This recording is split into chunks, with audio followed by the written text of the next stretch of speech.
Getting connected back with Seesaw.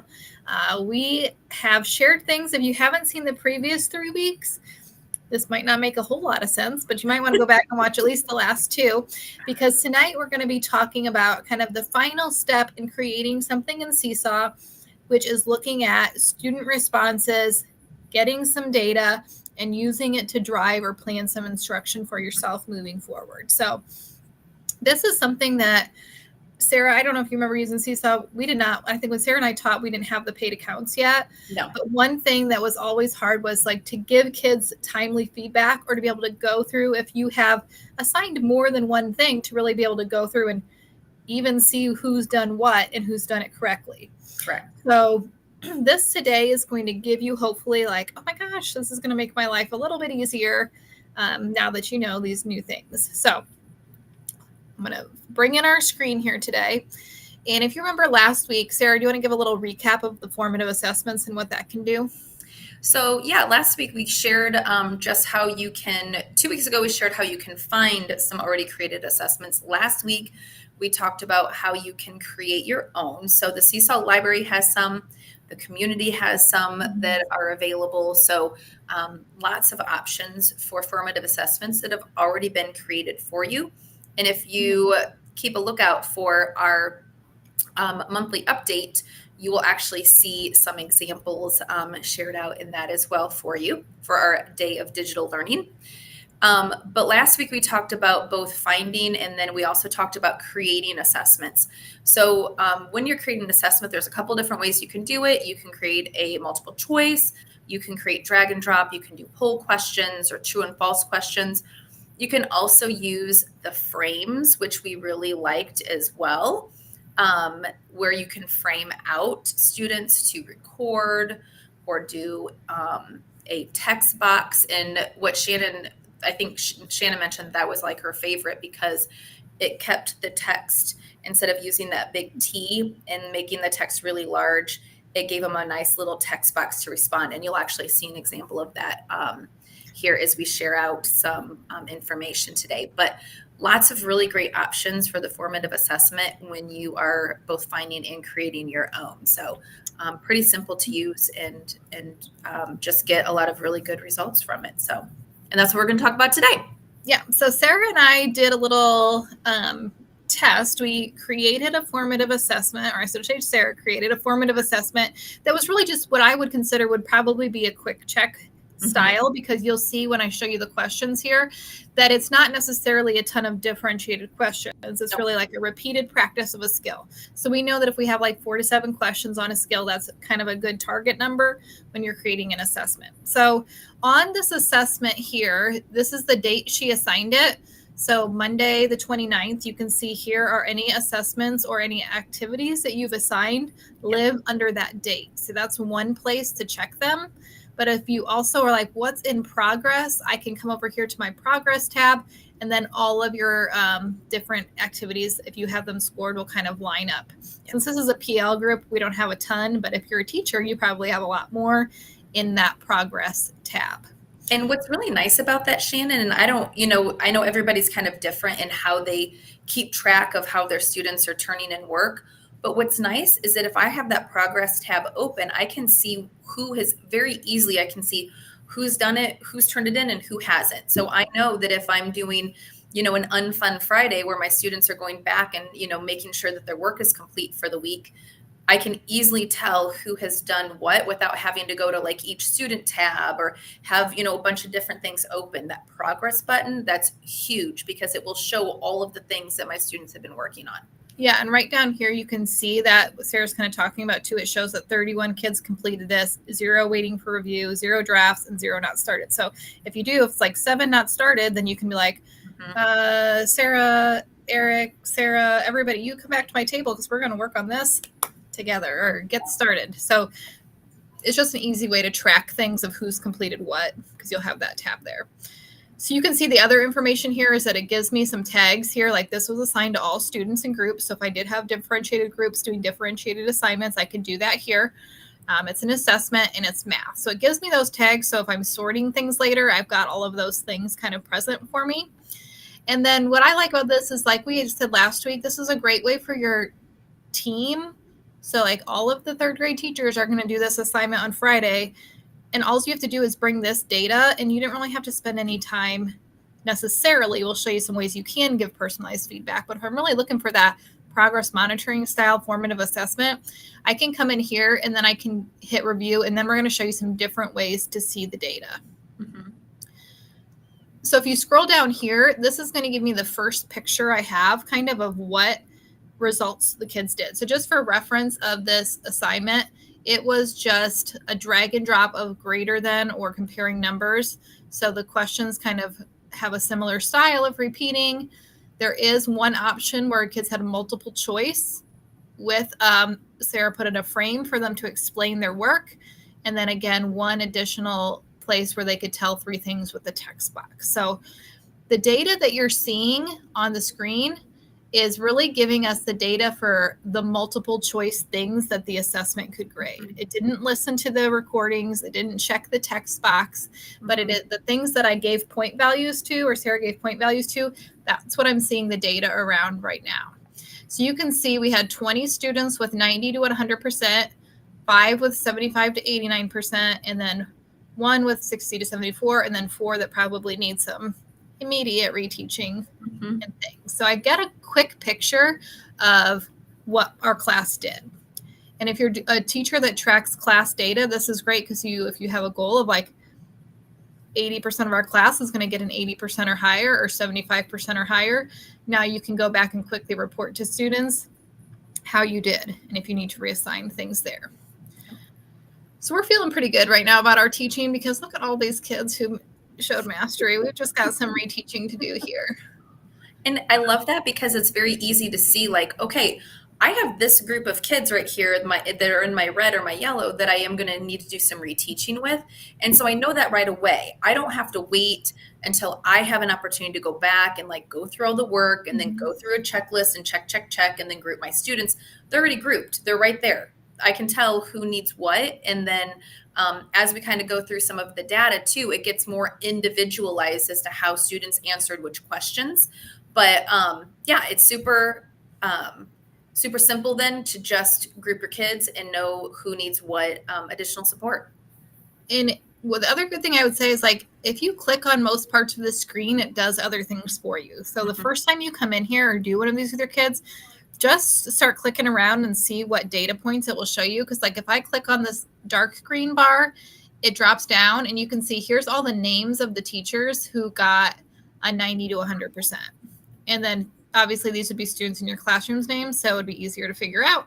But I can see like teacher 1, okay, I want to know exactly what teacher 1 did wrong to get this score. So now I can click, I clicked into the class, I clicked into yellow. Now I have teacher 1's question, and I'm like, okay, which number is greater? So maybe greater than or less. But then you got several. Number is less is incorrect. So I'm noticing 2 that are wrong about which is greater. Another one that is which is greater. So I'm already kind of saying like, okay, teacher 1's going to need some reteaching on the vocabulary of greater and understanding that greater is more. So I already know like that's a small group focus for this student. And then what symbol can be used to compare the numbers? They got that incorrect. So if I click specifically on this one, you can see she picked the wrong symbol there. And then I could also hit play and hear their response about why they chose that answer. So it gives you like, I wouldn't necessarily need to go in and listen to all of my students' responses, especially if I had a high percentage getting it accurately. I guess I just would say like, in my mind, I don't need to hear every single kid's response. I might do some spot checking, but I am going to go in and listen to my kids who probably are yellow or red so I can get a further understanding of why they maybe selected that answer. Yep, absolutely. So I'm going to come back out here and you can again just see all of these kids. Yep, there's my small group that I need to pull back for some more direct instruction. And then the other, so that's kind of looking at it like a holistically of what kids are just like here's my kids who need definite reteaching. But then if you want to look at it in kind of a different way and like maybe there was something that I didn't teach effectively because even some of my kids up here with 90 to 100% didn't necessarily score them all correct. So is there something that the whole class could still benefit from? me doing a lesson on reteaching. So I can come down here and I can look specifically at the questions. So I can see if is anything standing out to me. So this is the most commonly missed question. Which number is less? And the correct answer is 0, but 11 people marked it 5. So I want to kind of think about that, like what about that question made them 11 people get that wrong? Because in my mind, is it because it was 0 and they just thought that 0 wasn't, able to be compared? Or is it the less the word? So that would be something I would probably put up on my screen with the class and have a discussion around. Like because I'm sure some kids are going to raise their hand then and tell me why they chose 5. But to me, this is a question almost, a third of the class got it incorrect. So I probably would spend time as a whole group reinforcing the 0 can be less than a number. So that would just be something, and another way to look at those data sets. And again, this one here, which is smaller, 14 or 16. Now, the way these were laid out on the page were like 2 multiple choice next to each other. So it could also just be a test taking skill of like you read the question for the first one and assumed that was the question for the second one without reading. So those things you're going to be able to come through and see as well. And Shannon, what's nice too is that because we learned about the present to class button, this then is something you can take and present to your class in a whole group setting when you are ready to do something like that, to do some reteaching. Okay, let's talk about a couple of these, because I noticed that, a large percentage of our class really struggled with these particular questions. So now we can bring it up and I can easily talk with my students about it and share the screen with them and have a conversation about which number is less. Yeah. And then also going through maybe some of those test taking skills for that question number 10, that we can walk through how we would look at a question like this and, how do we tackle it? Do we just assume? Do we guess? Do we need to make, just a thoughtful, be thoughtful about our questioning and our answering? So the present to class then really comes in handy when you're going back over some of these questions with your students as well. And then a way to, like, just speaking of test taking skills, one of the hardest things I think for students, especially when it's a digital format, is when there are going to be questions on iLearn that maybe ask them to explain their thinking. And so a great way to use Seesaw to kind of get kids there is like, okay, I'm going to put a frame here for you to explain your thinking out loud. And then I'm going to allow my kids, I do want them to type it because the expectation is they will type it eventually on iLearn. But what if I ask them to speak it first? If I'm a student, I can go back and re-listen to what I said several times so that when I type it, it accurately reflects what I said orally. And that's just one of those UDL type principles of things that are going to make this a more equitable experience for all. Some kids need to orally process things. And even though that stage of the question might be removed later, it's going to give them the ability to, like, how do I think through this and listen to myself internally talk several times before I have to put that out there. So just kind of keeping in mind that these are great ways to build student capacity for things that they're going to have to do in the future. And if this is a normal part of your routine in your classroom, it's not going to be an overwhelming experience when they're asked to do it later in what we normally consider an isolated experience. This might be a way that they could, oh yeah, I remember when I did that. That's just what we do in math every day. And that's why, too, I added in that question, that last question in the assessment, which was to tell 3 things that you know about comparing numbers. Because a lot of times students will be asked to, even in a multiple choice, choose 3 questions or choose 2 options. And so we want to give them those experiences with having to do more than one of something. And so tell me 3 things that you know, because a lot of times when they are also, reading text, 3 important facts. And so we're kind of making that connection too with even, taking almost a reading assessment, not that reading is math, but they're practicing some of those same skills that they're going to see, and they can kind of see how sometimes those things are connected. And our test taking isn't always just done in isolation for reading or for math, but sometimes, those things can kind of overlap. So that's also why I included that text box question, because any experiences that we can give our students when they're asked to type something or name 3 or give 2 examples, is a good experience for them just to get them ready. Yeah. Okay, the last thing I'll kind of point out here is I did want to show you this. So after I'm looking at my students in the red, if I'm looking at each student kind of individually, I did want to point out that when I got into Teacher 13, they only had 9%. And so I want to know like what happened. And so I can see here as I scrolling through that this student did not even complete the assignment really. So just keep in mind, like now I can come back and you can reassign things to students, or they can go in and add another response. So I would definitely go to student 13 and say, hey, you didn't really finish this, so I'm going to send it back to you so that you can do, because you do want to get a true picture of what that student can do. So just keeping in mind those data. So to me, this is, and I think we've said it before, but I'll just say it again. I just feel like this is a great way to create some of those common assessments that are hard to do as a grade level, but you want to do. So a quick formative check as many times as you can on simple skills, like every day, you could almost have a math form quick check. So we are going to give a little challenge here. I know Sarah has her form that she's going to put in the end, but if you make one and put a quick check or something in there with your kids to do with this, and just email us or put in the comments that you did it, we'll send a little swag item your way. I can't tell you what it's going to be yet, but it's going to be really good. So it's going to be a good one. But that's kind of, I think, Sarah, is there anything we missed on the data set? No, I don't think so. We were, I think, also going to go in and show how to leave some other additional comments for students, which is kind of the old school way that Shannon and I used to give our students feedback for the work that they've done. Because there are some other options. Yeah. So if you think, like Sarah said, you come down to one of those questions that had more of an open-ended response, there are some tools at the bottom that you can use. So like is pretty standard. You can give it a little heart. Comment is you can come in and you can do a comment that you have. And some, I have teachers that have like a spreadsheet of things that they've just like written out comments that they can copy and paste into them.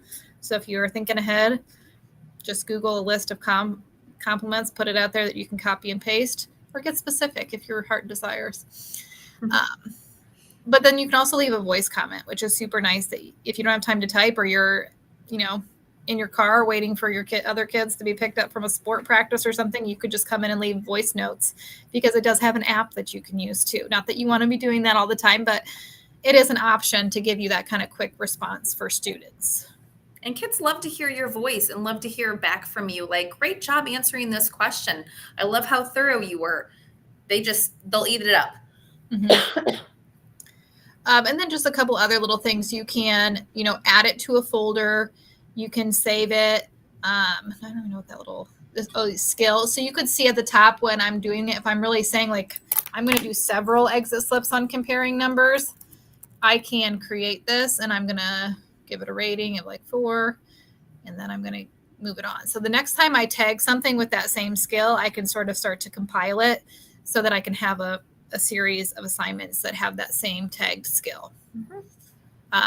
Folders, again, you can just save this activity into like their math folder. And then finally, remember when Sarah had that highlight button? Like if there's a student who's done something that's super awesome that like, I'm going to want to highlight this week as parent-teacher conference week, I'm going to click on the little award, and that goes into that student's highlight portfolio, that when they come to look at it, they can see that a teacher has identified this as like a great piece of work that you want to review with parents. Yep. Okay. So then you can kind of just quick scroll through the kids' post down there at the bottom. You can always see all of the things can edit. And last, these are great bulletin boards too. Like if your kids create something, if you get post QR code, it screenshots their activity page in the middle, and then someone walking by in the hall could come out and scan that, and then they could hear the kids' voices. Mm-hmm. So if you want to impress your principal with like some high tech, leveraging digital, make that your next bulletin board. And save yourself some time there. Okay. All right, Sarah, we got a little windy again this week. We're almost at 20 minutes, but we'll wrap it up here quick. This has been a great 4-part series. We hope that you've enjoyed it. Share with us some ways you've tried it out if you can, because I think the more people like hearing from you, we like hearing from each other in the comments to see what cool things you're doing. So let us know. Next week, our secondary team is going to be taking over for February, and they've got some great things planned. So I would say like Seesaw's big sister is Cammie, and that's what they're going to be starting with because she does have like a little bit more of appeal, doing some similar features that Seesaw does, but really for a little bit older students. So I would say 5th through 12th grade, really probably lean more on Cammie. Absolutely. And if there's another topic that you want to know more about, please let us know and we can start creating a series on that as well. We picked Seesaw because we knew that there were a lot of different features that were new and updated, and we weren't sure how many people knew about the formative assessments. So that was kind of our thought process behind this series. So if you have another idea, let us know. We'll be happy to highlight that next. Drop it in the comments, send us an email. Let us know how we can continue to support you. All right. Well, have a great night. I know it's a long one with parent-teacher conferences, but we will make it through, and you'll have a nice day on Friday. That's right. Okay. All right.